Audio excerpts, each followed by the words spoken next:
Now, a probe has been launched into the death of a grade 10 pupil at a school in Thokoza on the East Rand. Residents disrupted classes at Pule Park School this morning, claiming that the learner died at the hands of one of her teachers. The 20-year-old Tembeka Ncele was allegedly punished for not doing her homework and was instructed by a teacher to run around the school as a form of punishment. It's understood that when she stood up to get water, she collapsed. Parents say the teacher involved should be suspended because he violated the school's code of conduct. Well, let's get the latest now and some more details about this incident from our reporter Pule Letshwiti Jones. Pule, very good afternoon to you. I understand you've got the MEC for education there with you. Let's listen. And obviously the school management, school leadership tried their level best. They called the paramedics, they called the school, they called the police, they've called everyone. But the learner was declared had passed on at about 1:30 or so. So we are here to speak to the school leadership, to speak to the parents, to speak to the learners. I had a meeting with I saw the learners of the class in front of the class. We brought the psychosocial unit. They're going to be stationed here for quite some time because those learners experienced the whole situation. So we will be providing them with support. From here, we're going to visit the family to ensure that we support the family as well. But what we're going to do in the meantime is also bring in an independent law firm to find out exactly what had happened. That law firm will give us a report. All stakeholders will be interviewed in that report so that they give us a concrete outcome so that as a department we can then take a decision going forward. MEC, maybe just if you could tell us, do you know when the law firm will be appointed? And it's been calls for the teacher to be placed on special leave or suspension pending the outcome of the investigations. Is this some of the talks you have with the SGB or school officials here? That process will unfold. Currently, as we speak, we've got a panel of law firms, so we're going to appoint them. So the process has already started. The HOD is dealing with it. I'm sure by the end of the week the law firm will be appointed because it's a panel, it's already appointed, and they will begin their work immediately. But in the meantime, what we're doing is to provide support for the family of the learner. That's why we're going there from now, to ensure that we give our child a dignified send-off.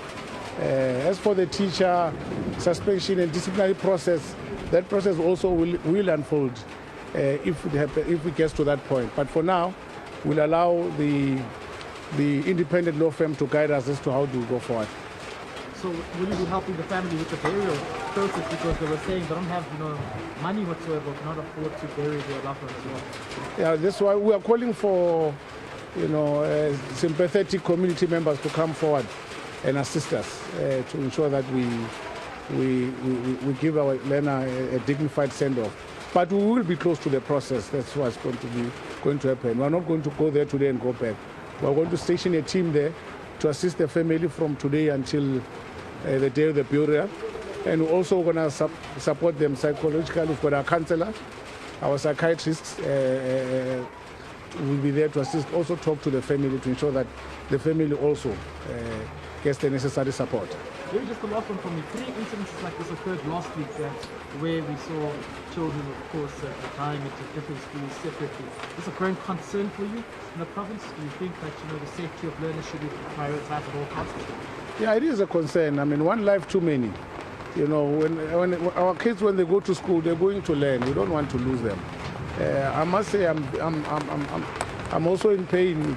It's quite a painful situation that instead of focusing on the results of outcomes of the academic year, I'm busy going to schools, dealing with passing on of learners. It's a very difficult thing.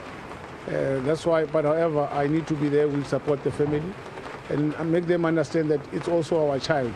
We've also lost a child as well. Okay, anyone? Okay, we are fine. Okay, thank you very much. All right, Praten, there you go. That's the MEC of Education briefing us there regarding the latest developments here at the Pule schools, telling us that, as we understand, the learner passed away last week Thursday at around 1 p.m. But he's had a meeting with the class pupils who are linked and rather close to the learner at this particular school here as well, to try and find out what actually transpired. But we also understand that a social unit will be stationed here at the school to offer counselling services and to ensure those school pupils who are saying that they're traumatized do receive the necessary counselling as required. But they'll also bring in an independent law firm and reiterates that this law firm will look into the whole process of ensuring that the investigation is successfully carried out here at the school and that there's some form of accountability.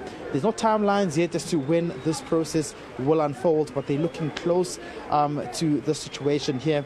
And lastly, that he will be offering counselling services to the family of the loved one who passed on as well, saying that they will also be close to the situation and help them with some burial costs, which when we spoke to the family earlier on, they were a bit worried about how they will then bury their loved one when they don't have the necessary resources and financial strength as well to do that. So the MEC is quite confident that they're on track with this whole process, and they will be appointing an independent law firm to ensure that the investigation is successfully carried out.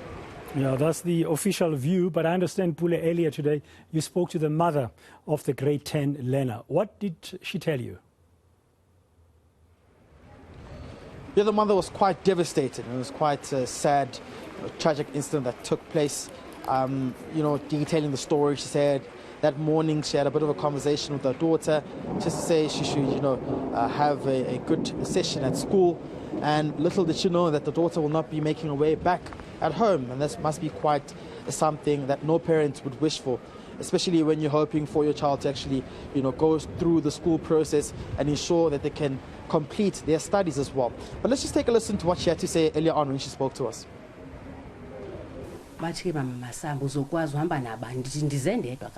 ndize noba nimbo sihambe nyani sinyuke ke siye eklasini ngasife eklasini la mntana ulele lapha ungena kwami eklasini ndaphosa amehla akangithethe namuntu kodwa ndathetha nenhliziyo ndambona umntana ubuso obusebugrey ndathi umntana owengoku lo uyedwa apha sokupakushe nje kwanto eseklasini.